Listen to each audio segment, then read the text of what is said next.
make over here about this introduction. Because if the governments of the dunya, if the prime ministers and the kings, they had mentioned to you that the holy month of Ramadan is the month of the Quran itself, then it will completely nullify their presence and what they are doing today within inside of this world. If we have a look at the Muslim Ummah today, they are far away from the Holy Quran. There are 2 million people living within inside of Gaza that do not have food, do not have electricity, they do not have water. For what reason? Because the Islamic Ummah is away from the Holy Quran. Because the Ummah of the Holy Prophet, peace be upon him, they do not agree, they do not liaise with the Quran itself. So therefore, if we make sure that when we introduce the holy month of Ramadan, we introduce it with the Quran, with this original essence. If you have a look, in the Quran it doesn't say Shahru Ramadan alladhi fihi siyam wa qiyam. The holy month of Ramadan is the month where you will be fasting. The holy month of the Ramadan is the time where you'll be praying namaz or tahajjud or whatever. No. It says Shahru Ramadan alladhi unzila fihi al-Quran. This is the introduction and the definition of Shahru Ramadan. The start and the end of this month is the Holy Quran. The essence, the ma'nawiyyat, the spirituality of this holy month is the Quran itself. الذي أنزل فيه القرآن هدى للناس وبينات من الهدى والفرقان. It is a book of guidance and it is a book that distinguishes between haqq and batil. If we have anything that we need to pay attention towards this month from the start, from the beginning, it's the Holy Quran. There are multiple ways to pay attention to the Holy Quran. One is to recite. I'll recite Bismillah ar-Rahman ar-Rahim, Alif Lam Mim, Dhalik al-Kitab la rayba fi, Hudan lin-nas wa bayyin. All of this lil-muttaqeen. I'll continue reciting on and on and on until I finish the Holy Quran. This has thawab. This has a lot of meaning. But when I go into the tafsir of the Quran, when I read, just give a little bit of time in trying to read the translation of what the Quran is trying to tell me, what it's trying to talk about. At that point, I'll realize there's a profound effect that it will be having on my soul, on my nafs. I will have a much more inclination towards the deen of Allah subhanahu wa ta'ala. All of our dala'il, all of the proofs that we have for Shia Islam, why imamat, why nubuwat, why tawassul, why shifa'at, why do we have imams in the first place, why do we have the need of the Rasulullah in the first place, why is there need of Allah subhanahu wa ta'ala, why you should not oppress, why you should not be oppressed, why you should support. Everything is mentioned within inside of this manual that Allah subhanahu wa ta'ala has blessed us with inside of this holy month. Which is why Allah subhanahu wa ta'ala says that this month is not the month of fasting. It's not the month of giving back. It's not the month of calling families or calling out new recipes and sharing new recipes with friends and family. However, Shahru Ramadan alladhi, can everyone say it with me? No, the answer. Shahru Ramadan alladhi unzila fihi al-Quran. Alladhi unzila fihi al-Quran. Hudan lin-nasi wa bayyinatin min al-huda wal-furqan. Can we move on to the next slide, please? Recite salawat all together.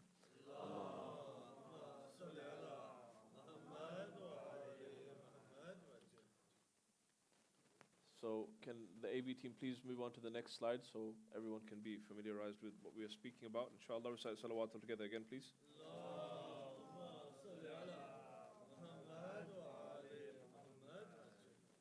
So as we were saying, the Holy Quran, dear mu'mineen, mu'minat, this is the month of the Quran, as I was saying. And as I said, that Allah subhanahu wa ta'ala, He introduced it with the Holy Quran. If you recite one ayah in this month, if you recite one ayah, it is equivalent to completing the entire Quran. One ayah recited in this month is equivalent to reciting 6,223 ayahs of the Quran. Meaning from Alif Lam Mim until the last verse. If you take one ayah of Surah Rahman, it's as short as Mudhammatan. This one ayah. Bismillah ar-Rahman ar-Rahim. Mudhammatan. If you recite this one verse, it is equivalent to complete the whole Quran. This is the fadilat and the introduction to the holy month of Ramadan. There are multiple things that I've put in this slide over here. If we have a look, I've placed Ramadan in the middle and I've placed 3 or 4 important matters that are around it. Number one is the Holy Quran itself, as I mentioned, trying to recite it and gaining a understanding and trying to familiarize ourselves through this translation of the Quran. Number 2 is salah, namaz. Believe me, fasting has no benefit if there's no namaz, if there's no salah. Fasting itself is the reason to why I am fasting today is so that I can become stronger on my salah.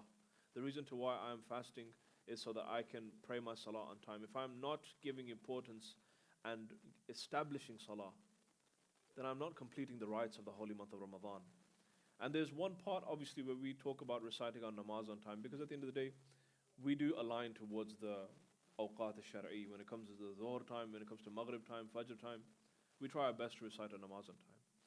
There's a second part in the Quran, right, where it does not tell you to read namaz. It says, وَأَقِيمُوا الصَّلَاةَ. Establish salah. How can I establish salah? If I'm praying at home, my 2 rakat namaz al-Fajr, or my 4 rakat namaz al-Zuhr, is that not establishing prayer? No, Allah subhanahu wa ta'ala says, establish salat in the form of a congregation. Aqimus salat. It is asking a whole group of mu'mineen to establish prayer. If I can come to the masjid, if I can come for Maghribain, if I can come for Dhuhrain, if I can come for Namaz al-Fajr, then I should give priority to Namaz al-Jama'at. I should not be praying at home. I should give priority to the namaz that's being performed in the mosque if I have time for that. If you have a look at the Ahlul Sunnah, right? The Ahlul Sunnah in Ramadan, they have long nights of Taraweeh based on a riwayah that is not even considered as legitimate within inside of Islam.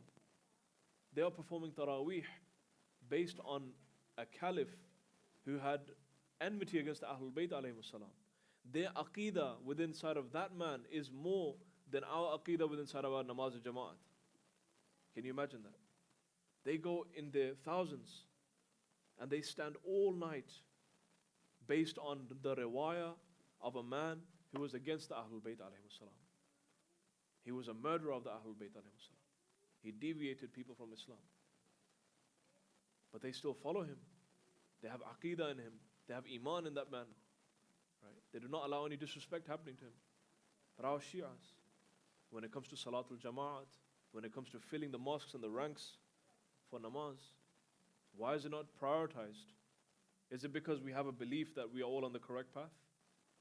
Is it because we believe that we have an imam who is going to save us at the end, who is going to take us away from the hellfire and take us into the heavens?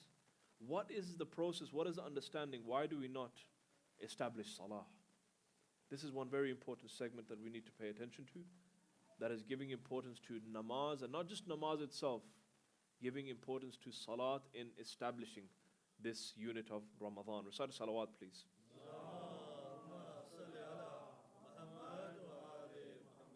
I don't want to take too much time on each slide, so I'm just going to quickly brush over the rest of the matters.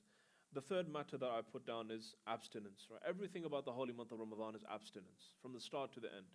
There are more things to stay away from than to actually do in the holy month.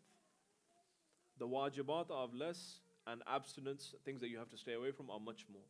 Right? So therefore, if we want to establish the holy month of Ramadan ourselves in the holy month, then we need to start preparing to abstinating away from things. If I use my ears for gunnah, if I listen to music, I should start to think about leaving it from now on. If I look at haram with my eyes, then I should think about quitting that gunnah. Slowly, slowly, we need to do this, practice this for the holy month of Ramadan. Why so? Because this month, dear mu'mineen, mu'minat, is like the example of heaven. If you have a look at Surah Rahman, it says, قُطُوفُهَا دَانِيَةٌ. When the mu'mineen will be inside of paradise, every corner they will go, there will be fruits that will be hanging low. There will be people who will come serve them in gold cups, in gold plates. There are different examples in Surah Rahman about the attributes of Jannah. Ramadan is also like Jannah in the form of a month. If you want maghfirat, you sit down and you ask Allah subhanahu wa ta'ala for forgiveness. You do tawbah. Allah will forgive you. If you want Jannah, if you want Akhirah, if you want Dunya, whatever you would like, the holy month of Ramadan has all of these matters hanging low, and so you can pick them very easily, just like how when you enter into paradise. Therefore, tawbah and abstinence, dear mu'mineen, we should make sure to set a time where we can seek forgiveness and repent in the presence of Allah subhanahu wa ta'ala. If the AV team can move on to the next slide and recite a salawat all together, please.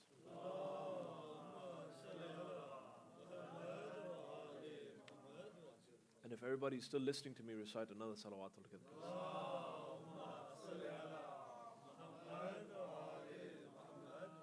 And I've got a little bit of homework for everybody, inshallah. When you go home, search up in Google, right? Because we search things in Google, right?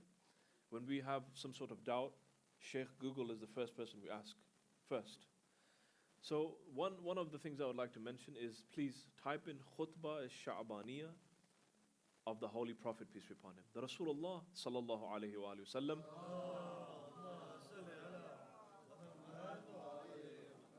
He gives a very beautiful khutbah in where he mentions the attributes of the holy month of Ramadan. He says, Ya ayyuhan nas, qad aqbala ilaykum shahrun wa huwa du'itum ila dhiyafatillah. That, O mankind, surely you have been invited to be the special guest of Allah subhanahu wa ta'ala at his banquet. So you can imagine, picture yourself that you are going towards a da'wat. Somebody has invited you to their banquet. It's a major banquet, an invitation. And you must go with all the preparation. You must go with all of the prerequisites and the requirements. You must fulfill them. And you are the special honor guest of that banquet. If you put that into perspective, and you tell yourself that you have been invited to the banquet of Allah subhanahu wa ta'ala this month, it becomes that much more special for you. Then the Rasulullah, he mentions that every breath that you take in this month is the tasbih of Allah subhanahu wa ta'ala. Allahu Akbar. Anfasukum fihi tasbih. जब इंसान सांस लेता है तो अल्लाह की तस्बीह कर रहा होता है इस महीने में. जब इंसान आराम कर रहा हो, अपने आंखें बंद करके सो रहा हो, तब भी इबादत कर रहा है अल्लाह की. जब भी इंसान कुछ बातें भी करे हाथा किसी और के साथ, और जब सांस लेता है तब भी तस्बीह है अल्लाह की.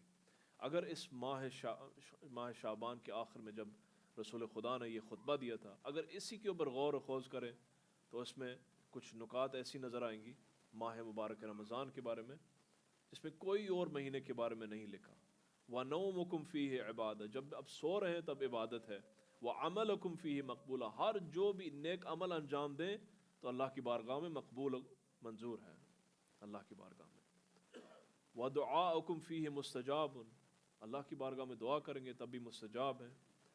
इन अबवाबल जनान फी शहरिन मुफत्तहतुन, कि जन्नत के दरवाजे भी खुले हैं, अल्लाह की ज़ात ने खोल दिए हैं तमाम मोमिनीन मोमिनात के लिए. So these are just of the qualities through the lens of the hadith of the Holy Prophet, peace be upon him. And I would like for everyone to have a look at this khutbah before we enter into the holy month of Ramadan. The final one that I would like to mention here in this one is very beautiful. The Rasulullah, he says, لِيَسْتَوِيَ بِهِ الْغَنِيُّ وَالْفَقِيرُ, that the purpose of the holy month of Ramadan is to bridge the gap between the lower class and the upper class of a social system. A faqir, a poor person, and a person who is wealthy, they will sit on the same sufra. A person who is muttaqi, a pious, a person who is a sinner, he will sit on the same sufra. A person who does not have any sort of mal, he does not have any sort of possession attached to him in his life, and a person who has all of the possessions of the world, they will sit on the same sufra. Right? So Ramadan is in fact a station where it bridges that gap between the social systems of this world. Recite salawat all together, please.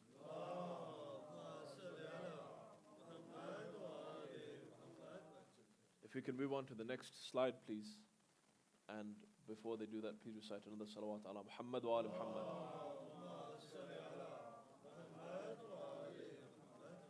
Laylatul Qadr min alfi shahr. That the night of the power, or the night of power, which is mentioned in the Quran, which is in the holy month of Ramadan, is greater than 1,000 months. If somebody can perform the amal and actually witness the night of Qadr, right? We've all lived our lives to however much we have today. I'm 30 years old. I have seen over 16 Laylatul Qadrs within inside of my life. I cannot say to myself that I have witnessed any of them. Majority of them I've slept through. Majority of them I did not know what I was doing. Majority of them I tried to do a'mal and I just did whatever I could. Outside of that, I could not do much. But the one who can actually witness the night of Qadr, you know where it says, وَمَا أَدْرَاكَ مَا لَيْلَةُ الْقَدْرِ, then what do you know about what is the night of Qadr? We do not understand what is Laylatul Qadr. Similar to how we don't understand Amirul Mu'mineen alayhi salatu wasalam, similar to how we don't understand the Ahlul Bayt alayhi salam, we do not understand the value of Laylatul Qadr. But Allah subhanahu wa ta'ala tells us that it is greater than an entire lifetime. 80 years is a full life. If somebody has his Laylatul Qadr accepted, his entire life is accepted after this. This is the first quality of the holy month of Ramadan, the greatest one. All of the angels, they descend into the presence of Imam Zaman in the form where they take your nama amal, whatever actions that you've done within inside of your life, they're presented to the Imam in this month. So the Imam, he's looking at his shi'as. This is each and every single one of his shi'as and what they have done within inside of their life. This is the only month that is called as the month where you have been invited to the banquet of Allah. The year of spirituality begins with the first of Ramadan. And the fate of every single soul in this world is also decided in this holy month. Whether you are going to be alive next year, agar hamari zindagi hai agle saal, agar hum zinda rahenge, isi mahine mein faisla hoga, कि आया अल्लाह की बारगाह मुझे ज़िंदगी देगी इसके बाद या अल्लाह की ज़ात ने मेरी ज़िंदगी को अपने इख्तिताम पे पहुंचाना है. फैसला इसी महीने में होता है. Allah subhanahu wa ta'ala decides within inside of this month with what is going to happen with the mu'mineen and mu'minat. Therefore, we need to ask for forgiveness in this month, and we need to ask Allah subhanahu wa ta'ala that He can free us from the shackles of the Day of Judgment within inside of this holy month. Recite a salawat all together, please.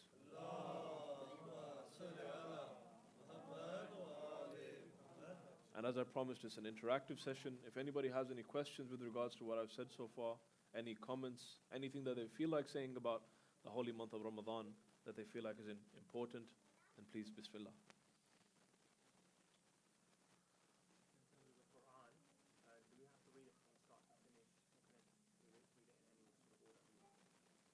So the question was that the Holy Quran, do I have to recite it from Alif Lam Mim until the very end?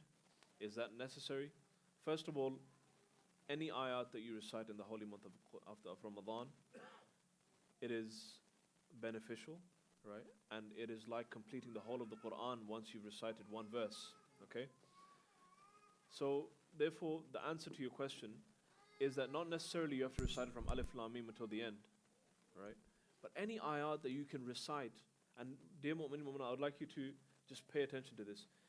If you can select a few ayat that you're reciting on a daily basis. For example, I open the middle of the Quran and I'm reciting from Surah Yasin. I take the ayat that I'm reciting and I read the translation. I read why it was revealed, where it was revealed, and how does it connect with the Ahlul Bayt alayhi salam. That is better than reciting the Quran from Alif Lam Mim until the end without understanding what it is.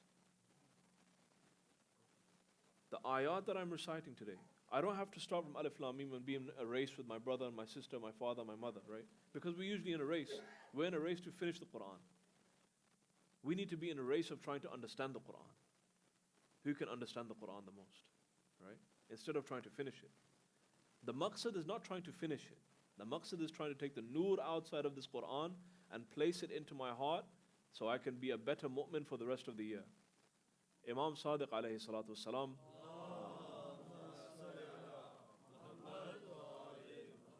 he says, Shahru Ramadan awwalu sana, that the month of Ramadan is the first of the year. Now, question arises that isn't the month of Muharram the first of the year? How is Imam Sadiq alayhi salam saying it's the first of the year? It's the first month of the year. Sayyid ibn Tawus, he has a commentary on this. He says that when the Imam is saying that it is the first month of the year, he is meaning that this is the start of the worship of the year. Whatever ibadat that you will do within inside of this month, it will continue on for the next year. If I make a habit of Salatul Layl within inside of this month, I will have Salatul Layl in the next month. If I make a habit of reciting the Quran, my Quran will also be correct within inside of the following months.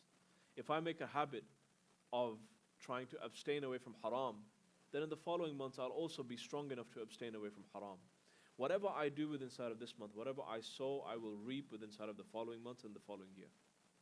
Similar to how the start of the tax year is in April, correct? Similar to that, the start of the worship year is within inside of Ramadan. How the academic year starts in September, the month of Allah subhanahu wa ta'ala, or the year of worship of Allah starts in the holy month of Ramadan. Moving on to the next slide, there are some daily recommended a'mal to do. Can you switch the mic off, please? Recite a salawat, please.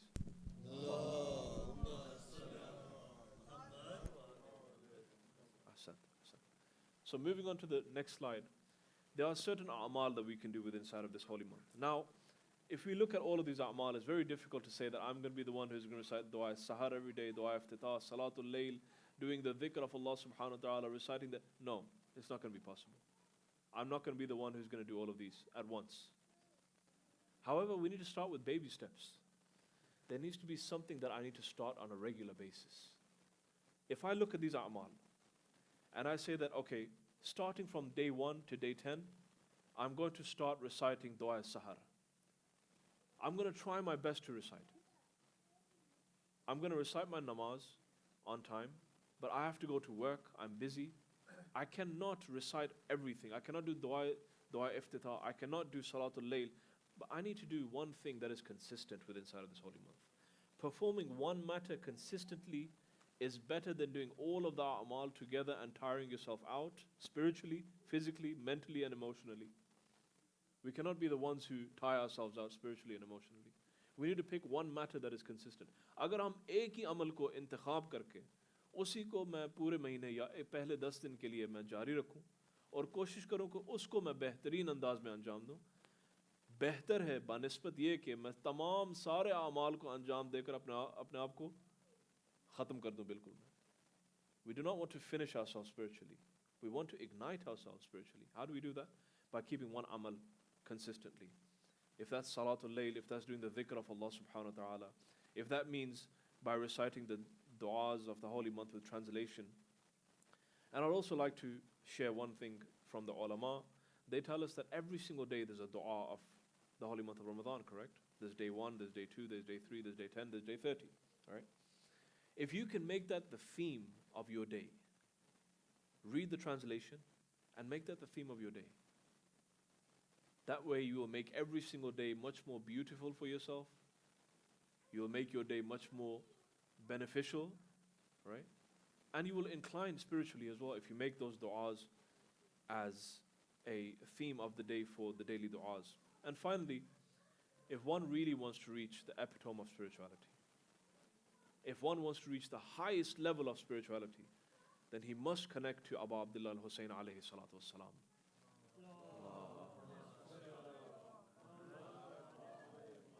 Inna al-Husayna misbahahu al-huda wa safinatun najat.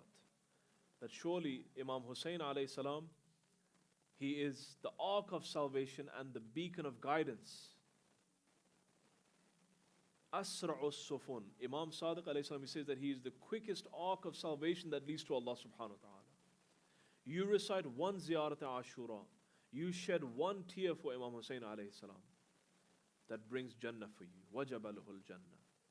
And I'd quickly like to share a story over here. I don't want to be too long, inshallah, like I said, and I want to make this interactive as well so you don't fall asleep. Recite a salawat, please.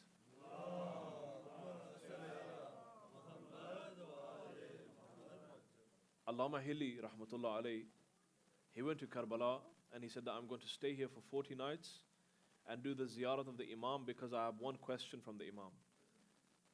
Saying that if I cry for Imam Hussein alayhi salam, is it true that because of one tear or a few tears, or if I try to cry for the Imam, that is going to give me wajib Jannah for me? That's going to give Jannah wajib for me? How is that possible?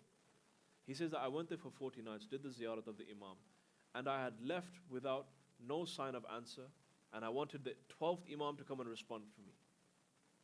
Allama Hilli, he says this. He says, I left Karbala. I walked out the city. So at that time, Allama Hilli's time, people did not have cars, right? So they would go on either a donkey or a horse or a ride that would take them back towards where they live.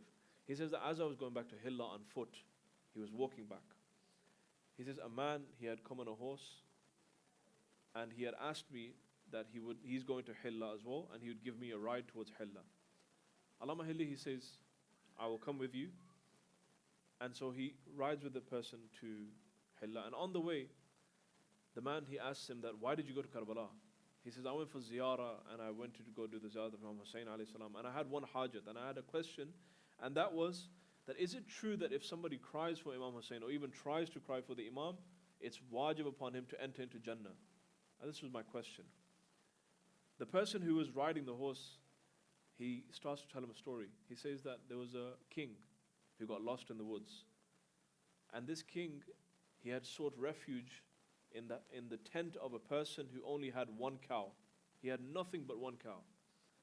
The king, he had asked this poor person in this forest that, can you please give me some milk? I'm 3 days, I'm thirsty, I have not had any food. Give me some milk from this cow and also slaughter it and give me the food from this. The man, he said that I only have one investment with inside of my life. I have nothing else. So he does what the king orders. He gives him the milk and he sacrifices the animal and he makes food out of it.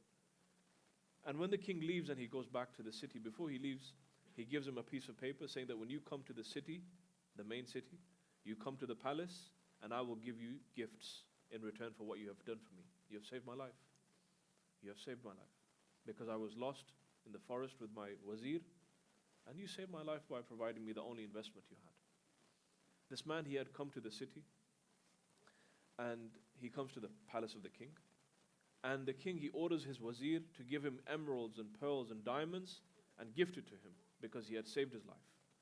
The wazir said that this man who you are giving the emeralds and the pearls and the gifts to, you are giving him something that is not worthy of what he had given you.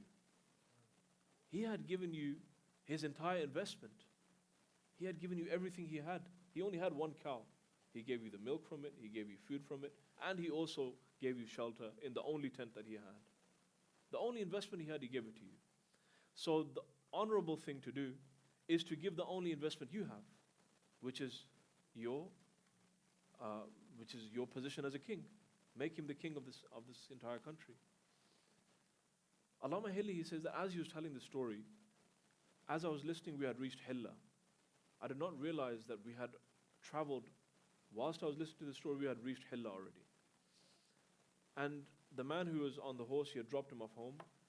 Allama Hilli, he says that when I walked inside my home, I realized that the man who had brought me here was Imam al-Zaman.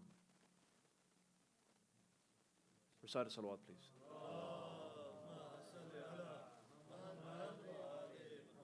And at this point, I realized what he was telling me. He was trying to tell me about the one who had given his investment. Imam Hussein alayhi salam had given everything in the way of Allah subhanahu wa ta'ala. He had given his Ali Akbar. He had given his Ali Asghar. He had given his Qasim. He had given every single thing that had mattered to him. His own bones, his flesh, his skin, his hair. Everything he had presented in the way of Allah subhanahu wa ta'ala. Just to what? To save the deen of Islam. If Allah subhanahu wa ta'ala had made Jannah wajib upon the person who can shed a tear for him, it is the least that Allah subhanahu wa ta'ala can do for him. It is the least that Allah subhanahu wa ta'ala can do for Imam Hussein alayhi salam. Because the Imam had given his nafs, his soul, for the cause of Allah subhanahu wa ta'ala. Allama Hilli, he says that at this point I had realized that Imam Hussein alayhi salam, the one who cries for him, the one who even sheds a tear for him, wajaba lahul jannah. It's wajib for him to enter into the doors of paradise. Recite salawat together, please.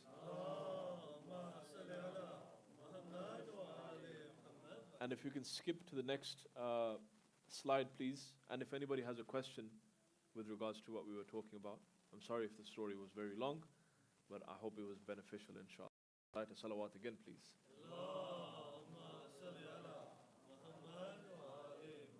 And if the sisters are understanding, I'm sorry because I'm at such an angle I can't see, and hope everything is understood. And if something is not understood, then please do not hesitate to ask a question, inshallah. With regards to the spring of spirituality, as I themed this PowerPoint presentation, fasting should enable one to think about those who are less fortunate and do not enjoy the same luxuries.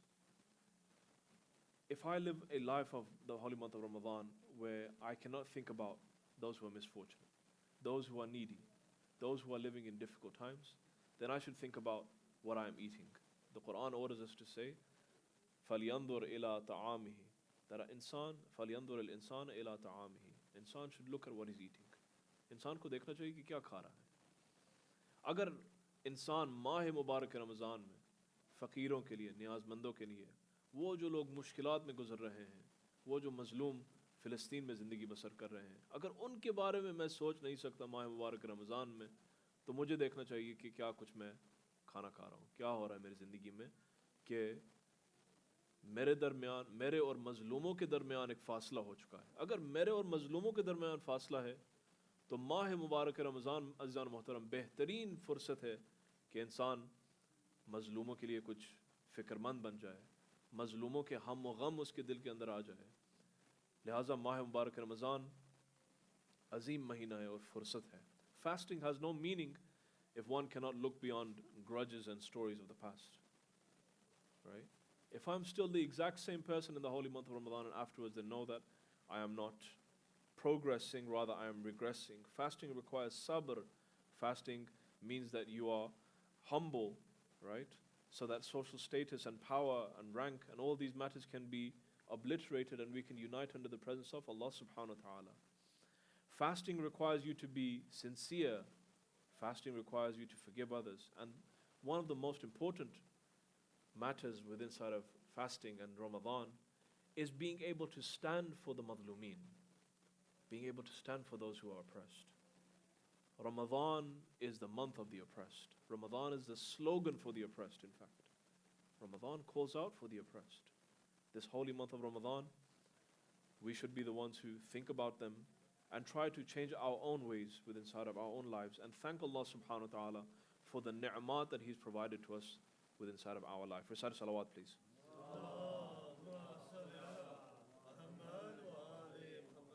If we can move on to the next slide, please. We're going to be speaking about why fasting very quickly. And I believe the slides are going to come to an end after a couple of more after this, I believe until 12. And inshallah, we'll have a bit of question answer and we'll go forward. The next slide speaks about why fasting. And this tells you clearly over here that the obligations of fasting are much lesser than obligatory abstinence. What you have to refrain from, what you have to stay away from is more than what you have to actually do within inside of this month. The main matter that you have to do is have a niyat before suhoor. That is one wajib that you have to do for Ramadan. Have a niyat before suhoor. Outside of that, the rest of the wajibat you do on a daily basis outside of the month anyways. Right? So the one matter that you must have is a niyat, that's it. Outside of that, everything is abstaining away from the muharramat and what is considered as haram within inside of this month. So refraining from food and drink whilst you're fasting, avoiding any physical relations, resisting the whispers of the shaitan, abstinence from haram with your entire body and existence, not allowing oneself to submerge the entire body into water, avoiding listening to haram, avoiding looking at haram. So, as I was saying, there's more to avoid than to perform in this holy month. Abstinence is key. Abstinence is key within inside of this holy month. Moving on to the next slide, I'd like to mention a quick hadith of Hazrat Fatima Al-Zahra salamullah alayha.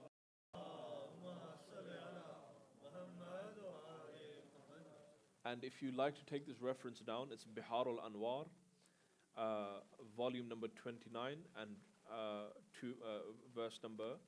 hadith number 220. It's a khutbah fadakiyah of Bibi Salamullah alayha, where she had given at the time when she had requested the fadak back from the caliph. Right? Bibi Salamullah alayha, she said, she had mentioned the philosophy of namaz, the philosophy of why we fast, and the philosophy of why we do hajj, and all of the main arkan are mentioned within inside of this khutbah. So if anybody's interested in understanding why we do these matters, why we have fasting, why we have hajj, why we have salah, then this khutbah is a good reference to look at, and you can read the translation of it as is provided online. Bibi Salamullah alayha, she says, جَعَلَ اللَّهُ السِّيَامَ تَثْبِيتًا لِلْإِخْلَاصِ. That Allah subhanahu wa ta'ala made fasting wajib upon us so that our roots of sincerity can be strengthened, so we can become mukhlis. If you have a look, how many people become mukhlis in the holy month of Ramadan? Right?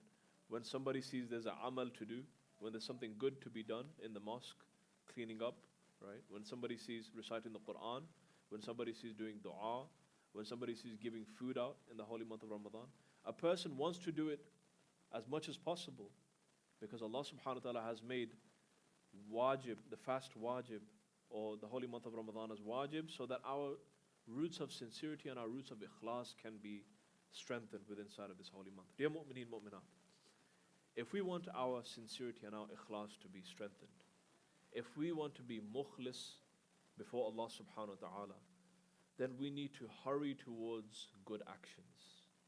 Hayya ala khayril amal. We need to hurry towards good actions. If there's salat al-jama'at happening, I need to hurry towards it. If there's Quran happening, I need to hurry towards it. If there's amr bil ma'roof, I need to hurry towards it. If there's nahy anil munkar, I need to hurry towards it. If there's a possibility and a chance where I can improve the life of another person within inside of my community by helping them financially, spiritually, however it is, I need to hurry towards that action. I need to not delay it. Hayya ala khayr al-amal. The holy month of Ramadan, if it was an adhan, if it was a part of the adhan, then it would be hayya ala khayr al-amal. Hurry towards good deeds. And moving on to the next slide. Recite salawat all together, please.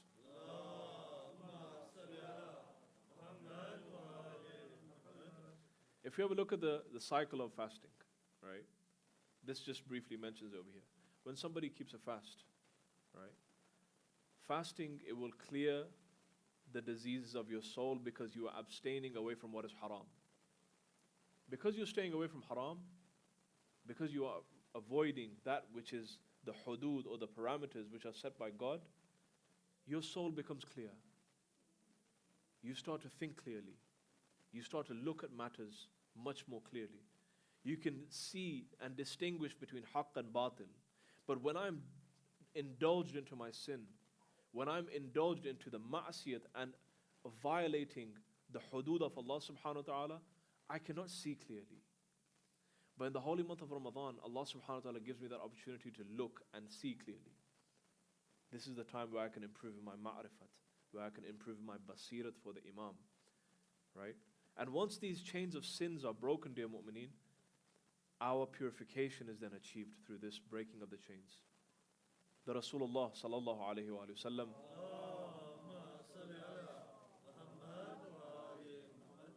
he says, Ya ayyuhan nas, in the khutbah that I was mentioning, in that khutbah before Ramadan, he says, Ya ayyuhan nas, inna anfusakum marhunatun bi'a'malikum, that surely your souls are in captivity of your a'mal, of your actions. Some people are in captivity of their zaban, of their tongue. Some people are in captivity of their eyes.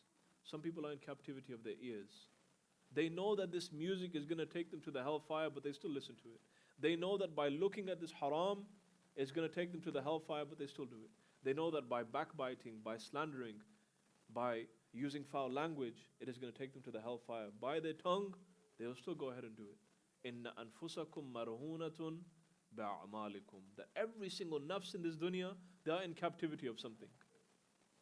Some people are in captivity of their power, of their position, of their fame, of their rank, right? Of their beauty, or of how they look like. Everybody's in captivity of something. But the Rasulullah, he gives you the cure, the shifa for this. He says, فَفَكُّوهَا بِالْإِسْتِغْفَارِ, that break these chains of captivity by doing istighfar.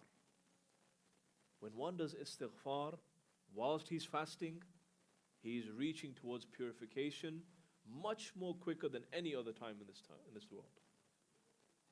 There's a zarf al-zaman, there's a zarf al-makan. The Kaaba is the zarf al-makan, is the place, and the time is Hajj, right? The time and place for Allah subhanahu wa ta'ala is the holy month of Ramadan. That is the time of Allah subhanahu wa ta'ala. Purification of the soul will eventually lead to sincerity, ikhlas, and belief and action. When my iman becomes strong in my imam is zaman, how will that happen? How will I be able to 100% agree that my imam exists within inside of society? He is hadir, he is looking at me, he lives within my society. How can I achieve that? Through purification. And I would like to mention a quote from Imam Khomeini rahmatullah alayhi. It's very beautiful. I would like to share this with everybody. He says that a person who is not refined, a person whose soul is not refined, is more damaging to the society than the shaitan himself. A person who is corrupt from his soul is more damaging to the society than the shaitan himself. And a person who is refined, a person who has purification of the nafs, he is more beneficial to the society than every single angel that is out there. And then he says, Asas alam bar tazkiyast, that the foundation of this universe and the foundation of our creation is based on purification of our soul. So this is a great time where we can purify our souls. Allah subhanahu wa ta'ala has given you that opportunity. Recite salawat, please. Allah. And if we can move on to the next slide, please. Yes, so just quickly going over this little diagram over here. It's the same that I've been mentioning before, however, +1 with the health benefits as well. Whilst fasting, as we all know, that fasting, it provides plenty of health benefits. And if you have a look, Islam is such a beautiful religion that it not only does it take care of your spiritual diseases, but it also takes care of your physical diseases also. It tells you to flush out and detox your system for 30 days so that you can break away from the habits that are causing harm to your physical life. If you have a look, if you break away from those bad habits, the ones that are haram, right, you realize there's always a scientific and there's a psychological reason behind why it is haram. You realize once you start fasting how beautiful this deen of Allah subhanahu wa ta'ala really is. Can we move on to the next slide, please? Recite salawat. Allah.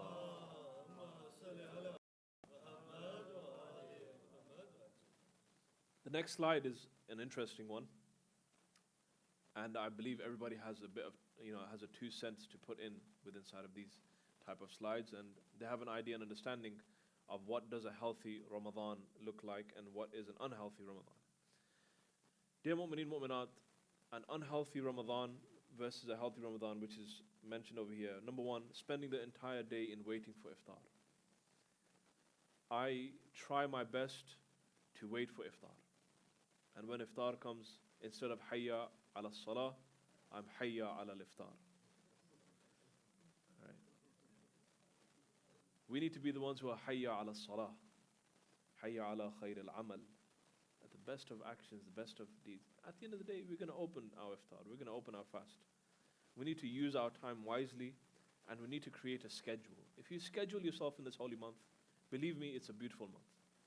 It's a program that if you schedule yourself properly, you can turn out to be one of the most spiritually correct and physically correct people within inside of your society. If you use this month correctly. It's about utilizing your time. Working smarter and not working harder, right? Instead of watching 2 to 3 movies before iftar, I should try to encourage my family to recite the Quran together. Let's sit down. Me, my children, my wife, let's open the Holy Book of Quran and recite the Holy Quran together. If I have a question about something, I can go ask the alim from the community about what does this exactly mean, right? Take turns in reciting the Quran whenever you can. Some of our younger people probably, they like to waste time by scrolling through social media constantly. Although we do that outside of the holy month of Ramadan, but it becomes ever much more enticing because you're hungry, right? And believe me, there's nothing more damaging than looking at recipes and looking at people cook food whilst you are fasting. And in fact, it can lead towards you making your whole fast as makruh, because you're salivating over food, right? And you're just looking at things constantly and you're wishing and dreaming, right? Instead of doing that, if you abstain from these matters, it's easier than going through that route. There are 2 routes that you can pick in the holy month of Ramadan. There's the unhealthy Ramadan and there's the healthy one. If you pick the healthy one, trust me, it's much easier. If I stay awake all night and waiting for suhoor, this is going to ruin my day. I'm not going to be able to get enough sleep for the daytime, my job, whatever I work as, my profession, right? My mind is not going to be clear for iftar, and I'll have difficulties going forward. Reciting tahajjud prayers at night before I sleep, right? If you make a schedule, as I said, if you do tanzeem of this holy month, you can have a very beautiful one. Overeating in suhoor and iftar. Dear mu'mineen, mu'minat, this is one of the biggest matters that we need to discuss, obviously, and it's something that everybody would like to hear about. If I overeat in suhoor, I will have difficulty in praying my fajr. I will have difficulty in reciting dua al-sahar. I will just about make it for fajr. If I overeat an iftar, I will just about wake up for suhoor. Moderation is the key word.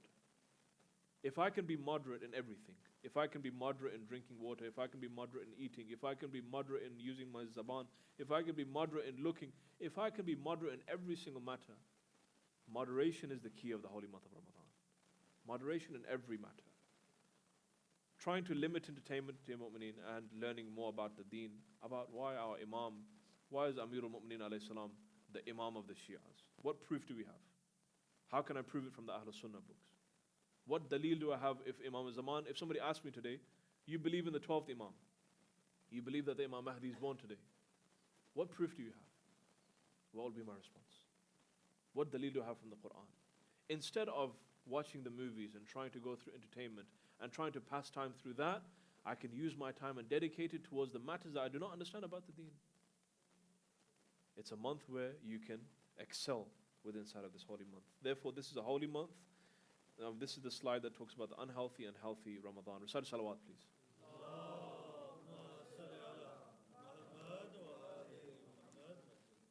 And I don't like doing too much talking. I like to, listen to everybody else. So if anybody has anything to say, if anybody wants to talk about what does it mean for them an unhealthy Ramadan, if somebody wants to have something additional that they want to add to this from the sister's side, from the brother's side, then please do not hesitate to add something. Or if they want to ask a question with regards to something.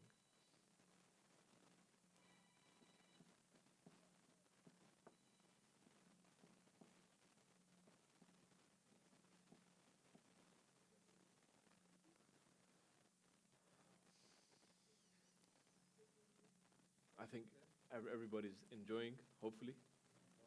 If nobody's enjoying, then please forgive me. But if everybody is understanding what we're talking about, recite salawat all together, please.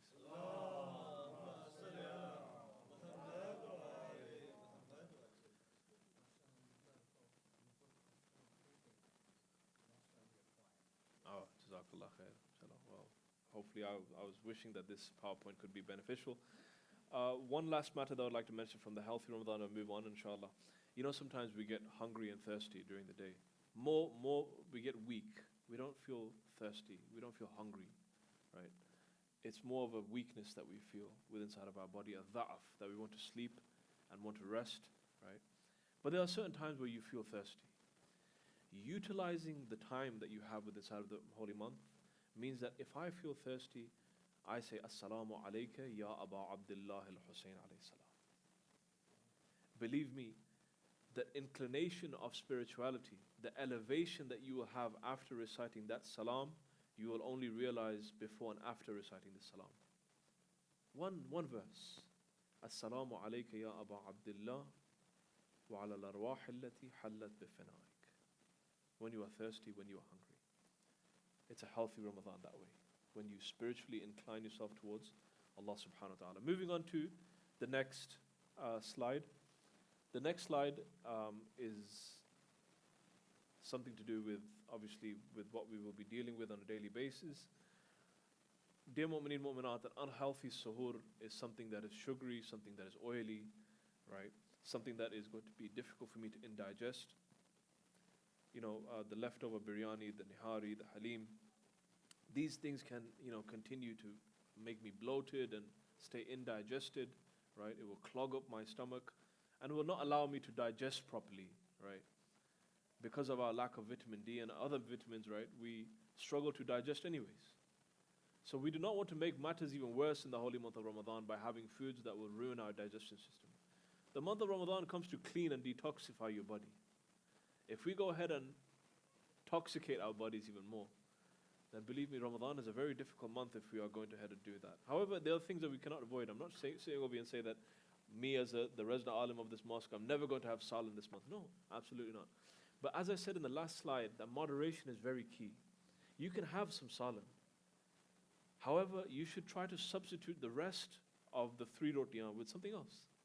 Try to have some fruits alongside with that. Try to have something that is good for your digestive system, some fiber, some fruit, right? Something that can be beneficial for your system, right? A healthy suhoor, I mean, however way you want to put it, right? These are some of the things that can be listed down, right? Um, like the Greek yogurt and the different styles of eggs. And if you like to have some lean meats in the morning, you could try to have that as well, if it's easy for you. Electrolytes, try to have enough water, right? You can make electrolytes with lemon, sugar, and water. You don't have to buy them from the shop or from Asda or wherever, right? Try to eat as many as fruits and nuts as you can, right? Try to make fresh fruit juices during this holy month, right? But again, always think of moderation. If I want to have a glass of juice, let's not try to have three. Try to have one and keep it at one. That extra space that you have within inside of your stomach, remember, keep that for ibadat.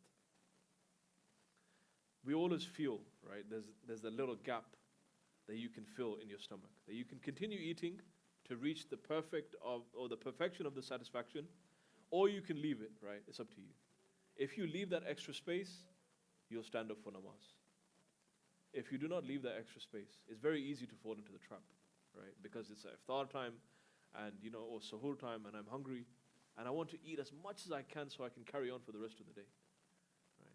That's not the goal. The goal is to make sure you have enough so that you can survive for the day. Overeating is not going to allow you to survive. It's just going to keep you lethargic during the day.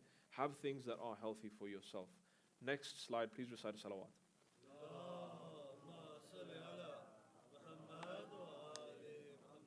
Question from the sister side.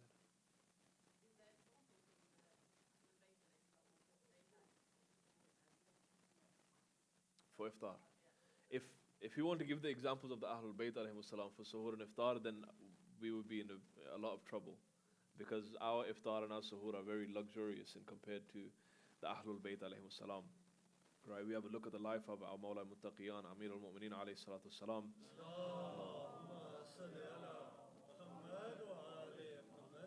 The Imam of the Shi'as, who the Shi'as claim and love very fondly, and we speak a lot about his fadail. On the night of his shahadat, when he had walked into his daughter's house, there were three things that were on the sufra, on the tablecloth. There was a bit of milk, there was salt, and there was a naan that not even the most courageous and heroic warriors of Arabs could eat that naan. It was the most difficult. You can't break it. It's so difficult to break that you have to use your knee to break. So there was salt, there was milk, and there was naan. Imam, he comes and he asks his daughter that, have you ever seen your father do iftar with more than two things? Take one of these items away. Amir al-Mu'mineen alayhi salam and the Ahlul Bayt alayhi salam, dear mu'mineen, mu'minat, respectfully, they are in another stratosphere compared to us. We cannot compare our iftar. We cannot compare ourselves. We're not in the same jumla as the Ahlul Bayt alayhi salam, and we cannot eat what they eat. However, what we can do as humans who are ghayr ma'soom is that we can try to build ourselves towards being the companion of the Imam of the age himself. How can I do that? Moderation, abstinence, purification of the soul. The different things that we spoke about. If you do amal upon what you know, Allah subhanahu wa ta'ala will give you more knowledge, and He will give you more hilm, He will give you more than what you had from previous. Only if you do amal and based on what you know. Recite salawat, please.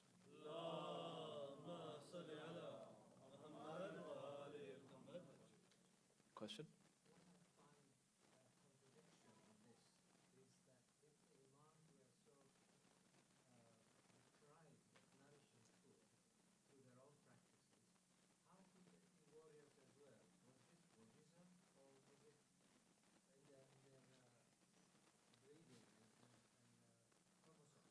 Right.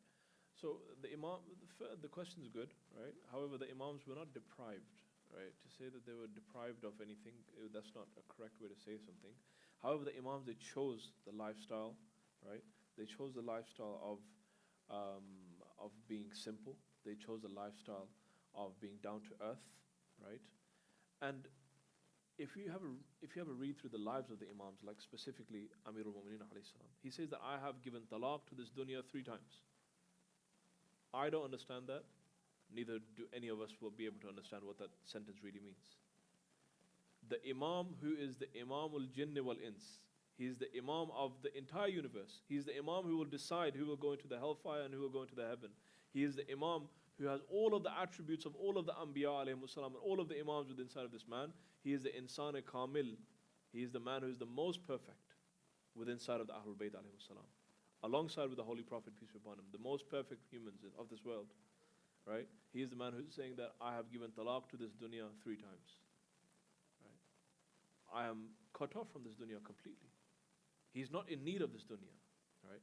So to say that how was he the greatest warrior if he did not have something to eat? Right? It is because Allah subhanahu wa ta'ala had created the A'immah Athar alayhimus salam with, and he had given him certain powers that we don't have. Right? When we say that Amirul Mu'mineen alayhi salam is Yadullah, right? They call him Yadullah, Saifullah, right? They have different alqab for the Imam. And he lifted the gates of Khaybar with his hands. The question does arise that if the Imam was eating things like the naan that I mentioned and the small amount of milk, then how did he lift the gate of Khaybar? Whatever happens in the life of Amirul Mu'mineen and the Holy Prophet, peace be upon him, is from Allah subhanahu wa ta'ala.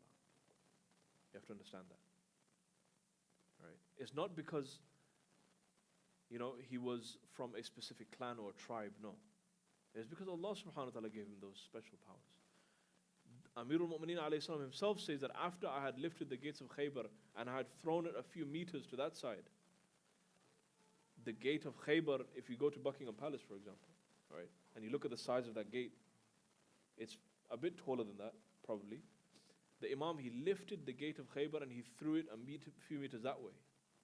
So not only did he lift it and throw it to the ground, he lifted it and threw it to the other side. Right? But he says afterwards that this power was the power of Allah subhanahu wa ta'ala. Okay? So therefore anything that we see from the lives of the Ahlul Bayt alayhimus salam is directly linked with Allah subhanahu wa ta'ala. I hope that answers your question. Recite a salawat, please.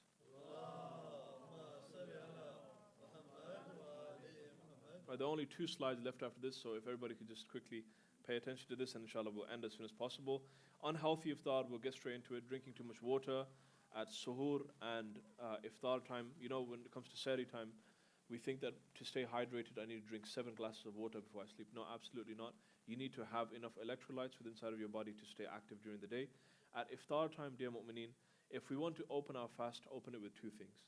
Try to open it with some warm water and open it with a date. Right? Instead of having so much water and jumping straight into the salan. Having nicotine straight after breaking the fast. This is something that can cause damage to your body. It can cause damage to your physical life. Right? If you want to have nicotine during Ramadan, try to have it at a moderation.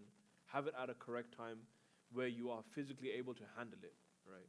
There are certain people that right at the time of iftar, before namaz, they'll have a Rubicon and a cigarette. There can come a time where, if this nicotine overpowers you, right, you can faint possibly because you do not have much in your body to resist it, right? We need to be careful. Drinking whilst eating food, right? I'm eating salan and I'm drinking at the same time, or I'm doing whatever and I'm drinking. This is also something that will completely, ruin your digestive system. And it's not going to be able to make you be properly full and hydrated. Burgers, chips, pizza, and all of these fried foods, right? I don't have to say much. You all know that this is not something that is really part of Ramadan. And it's not really included in this holy month. It's just excluded. So just leave out these matters. Fizzy drinks and juices, these are unhealthy for our iftar. Processed foods and microwavable meals, we need to try to avoid as much as we can. There are also matters that are going to harm my digestive system. Processed meats, as similar to the previous one. A healthy iftar, and you can all see what it looks like, right? Something that is low fat, something that is high protein. Open your fast with warm water and dates. Try to have some electrolytes. And the sunnat of the Ahlul Bayt alayhi salam at iftar is to use salt at the time of iftar. Take a bit of salt, say Bismillah ar-Rahman ar-Rahim, right? Have a niyyah to do iftar. Think about the oppressed people, think about the madlumeen, and open your iftar that way with salt and some dates. Recite salawat all together, please.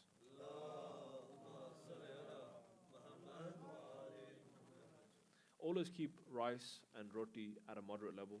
If it's iftar time, right, try to have a little bit of rice, have a little bit of roti. That way you will be able to have the rest of the night at ease as well. If you're over full and really, really full, you're not going to be able to have suhoor. It's going to be difficult.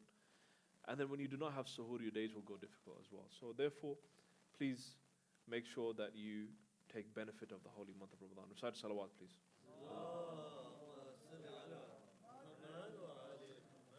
If we can skip the next slide and go on to the one after that. So there are some related fiqhi rulings that I want to mention, and then we're going to go straight into the question answer and end the session, inshallah. Related fiqhi rulings, niyat is the only wajib of fasting. The rest is related to abstinence and self-discipline when it comes to fasting, right? Niyat can be made for 30 days on the first night. You don't have to make a niyat every single day. You can make a niyat for 30 nights, right, on the first day of the holy month of Ramadan. Ramadan is amongst the haram months, meaning it holds sanctity. There are only few months that hold as haram months. Haram means that it is sanctuary. You cannot do something that violates the sanctuary of this holy month. For example, like the month of Rajab, the month of Dhul Hijj, the month of Muharram, the month of Ramadan. These are haram months where waging war and fighting is not permissible. However, defense is wajib upon you. The kafara of one intentional missed fast is 60 days of fasting, right? Or feeding 60 needy persons with a full meal, or the equivalent of 750 grams of barley, wheat or rice to 60 people.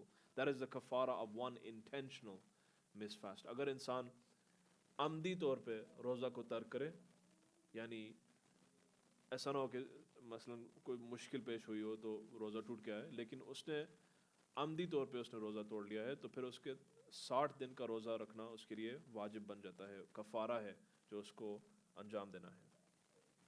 The 60 needy people must be from the school of Tashayyu. If it is given to somebody who is not a Shia, then it must be done with the intention of inviting them towards the maktab of Ali Muhammad alayhi salam.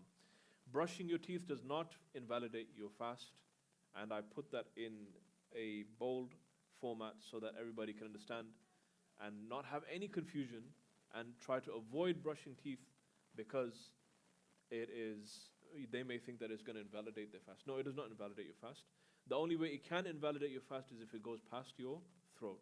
As long as you have it in your mouth and you spit it out and you rinse, it's fine. Smoking cigarettes and vaping, dear mu'min and mu'minat, will invalidate your fast, and there's no way around it. If traveling is a part of your job and your occupation and it is a means of income, the namaz must be prayed in full. And your fast is also.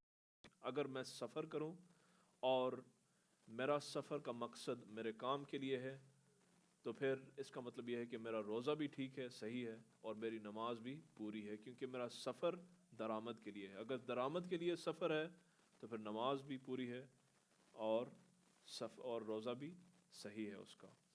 अगर इंसान कोई पानी P ले और उसको जो है वो भूल गया था कि रोज़ा रखा था, तो इंसान का रोज़ा बातिल नहीं होता. If somebody unintentionally drinks water whilst he wakes up, right, and he did not have the intention, and he did not understand what he was doing, then your fast is not invalid. However, at the same time, we have that one person who had called on social media to that one Sunni scholar. He said that, Shaykh, I had slipped and the knife had fallen in the air and it had landed on the shawarma and it had fallen into my mouth, and a gallon of water also fell in my mouth. So we can't be like that where we try to cheat the holy month of Ramadan. We cannot cheat Allah subhanahu wa ta'ala. وَلَا يُمْكِنُ الْفِرَارُ مِنْ حُكُومَتِكَ. It's not possible to escape from God. Swimming is allowed if somebody likes to swim. However, the head must not be fully submerged under the water. And if you can go to the next slide, and that's the final one. Recite a salawat, please.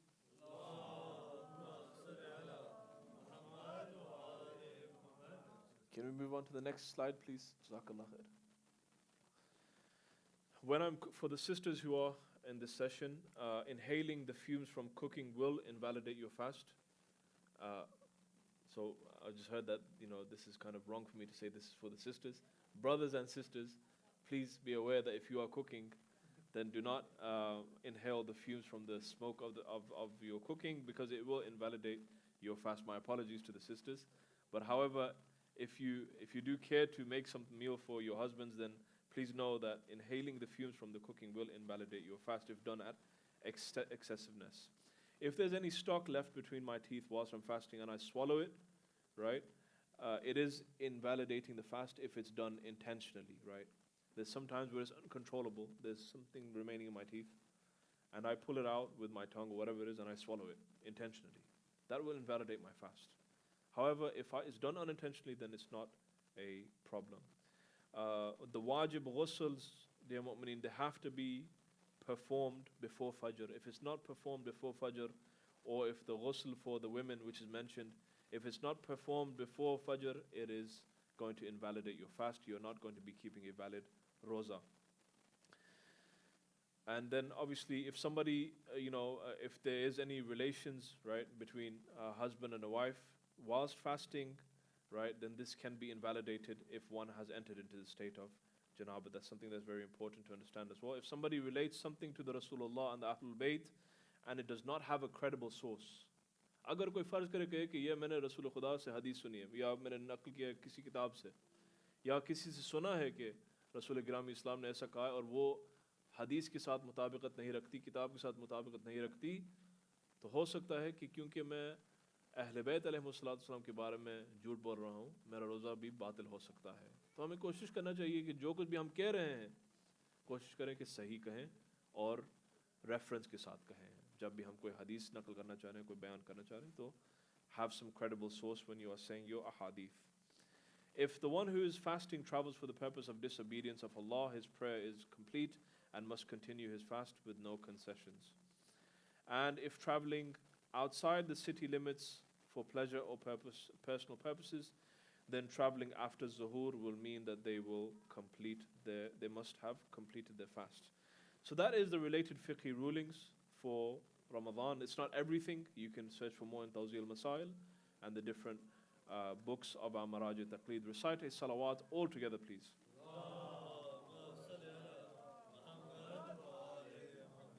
And finally, if anybody, we should have the next 10 minutes, it's 9:20.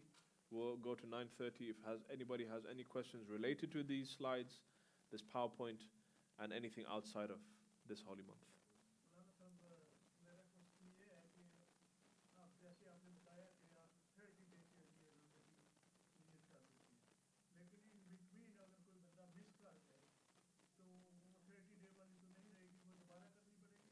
جی احسن, بہت اچھا سوال ہے.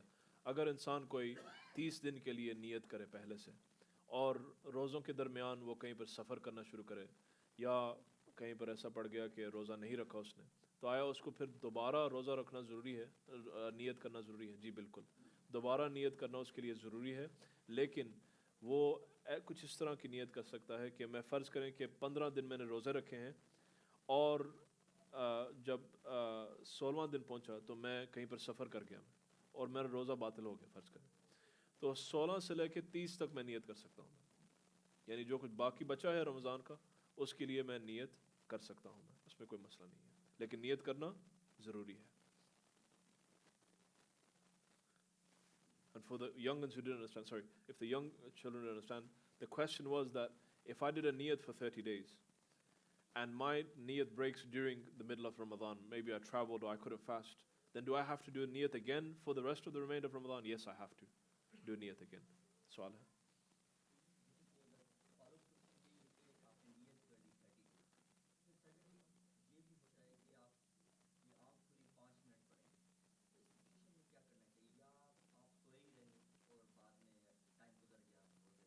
کم از کم نماز تو پڑھ لینا دیں.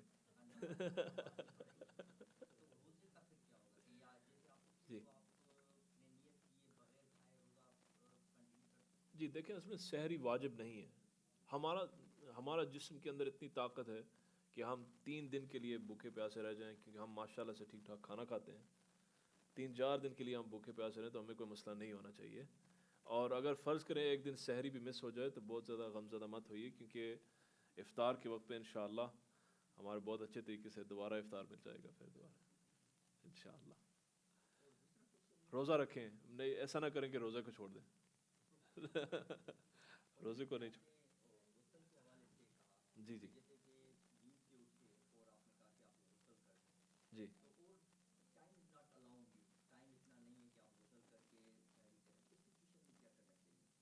तो आप definitely गुस्ल करें, क्योंकि अगर फ़र्ज़ करें कि आपने गुस्ल को अंजाम नहीं दिया तो फिर आपका रोज़ा भी चला जाएगा, नमाज भी चली जाएगी। जी, तो ये बात बस याद ये रखें कि सहरी वाजिब नहीं है। सहरी ज़रूरत है लेकिन वाजिब नहीं है। वाजिब और ज़रूरत में दोनों फ़र्क है। ज़रूरत जो है सहरी की है, वाजिब नमाज है। ज़रूरत है कि इंसान सहरी करे, लेकिन वाजिब है कि इंसान गुस्ल वाजिब को अंजाम दे ताकि वाजिबात को अंजाम दे। लिहाजा वाजिबात को औलवियत दें ज़रूरियात के ऊपर, जब भी अगर फ़र्ज़ करें कोई ऐसा मौका बन जाए। लेकिन कोशिश करें कि अपने वक्तों को तंजीम करें। अगर वक्त को तंजीम करें तो फिर माह मुबारक रमज़ान अच्छा रहेगा, मीठा रहेगा आपके लिए। अगर फ़र्ज़ की तंजीम ना करें, खाने के लिहाज से, सोने के लिहाज से, बातचीत करने के लिहाज से, गुनाह का, ये सब तमाम चीज़ें जब इंसान मॉडरेशन से इंसान काम ले तो इंसान के लिए बहुत ही अच्छा और शीरीन माह मुबारक रमज़ान गुजरेगा। अगर ख़वातीन से कुछ सवाल है, कुछ पूछना है क्या?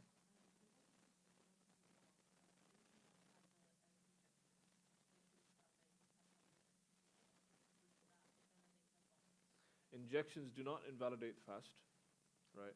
Injections do not invalidate the fast. However, at the same time, if there is a necessity for you to have something after the injection, if it's a medication, right, and you need to go ahead and do that, then you can go ahead and take the medication afterwards as well. It's not. They would continue with the fast. Yeah, yeah. Ahsant, ahsant. मुझे लग रहा है कि सब थके हुए हैं।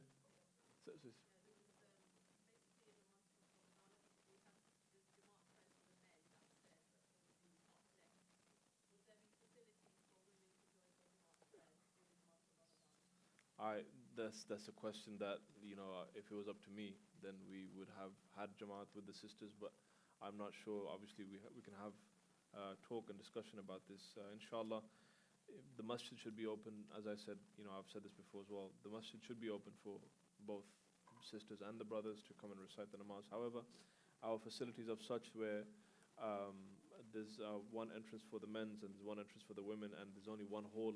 But if there can be some division and some barriers placed over here, then surely the women sisters can join for Salat al-Jama'at. There's no problem with that. And you should be joining as well, because you are part of the community as much as everyone else is.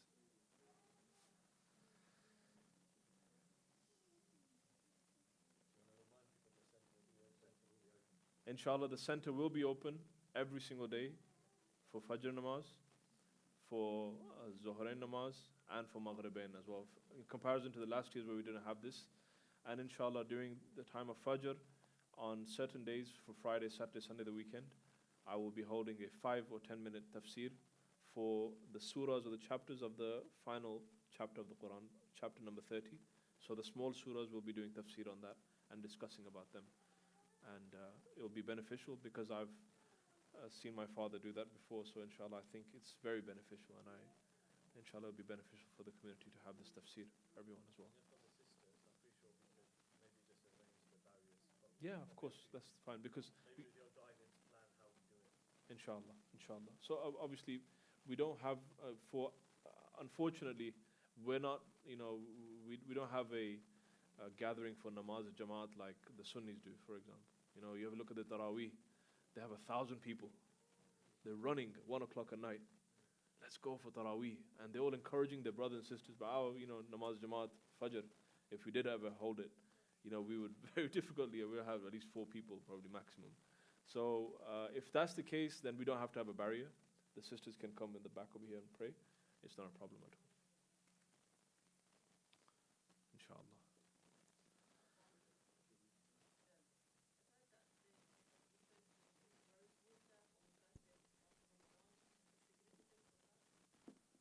The rose water, that's something I haven't heard as of yet.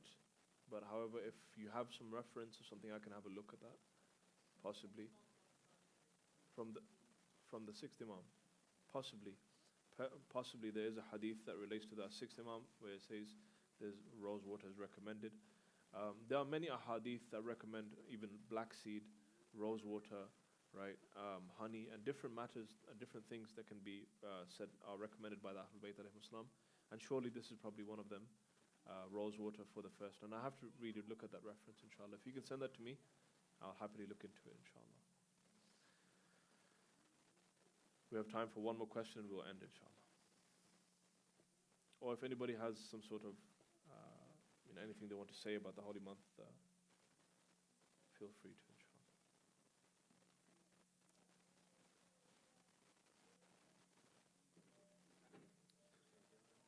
Yeah.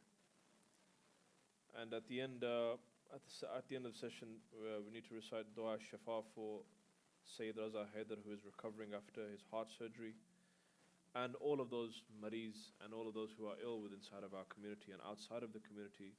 Remembering those Mujahideen Islam who are at the forefront, remembering our Maraji Taqleed, and remembering our Imam al-Zaman. Let us all together recite Amma Yujib for them, please. Bismillahir Rahmanir Rahim. Amma yujibul mudtarra idha da'ahu wa yakshifu as-su'. أما يجيب المضطر إذا دعاه ويكشف السوء. أما يجيب المضطر إذا دعاه ويكشف السوء. أما يجيب المضطر إذا دعاه ويكشف السوء. أما يجيب مضطر إذا دعاه ويكشف السوء. اللهم صل على محمد وآل محمد. اللهم اشف كل مريض. اللهم اشف مرضانا ومرضى المؤمنين والمؤمنات. اللهم غير سوء حالنا بحسن حالك. اللهم اقض عنا الدين وأغننا من الفقر. اللهم اجعل صيامي في صيام الصائمين وقيامي في قيام القائمين ونبهني فيه عن نومه الغافلين وهب لي جرمي فيه يا إله العالمين واعف عني يا عاقب عن المجرمين.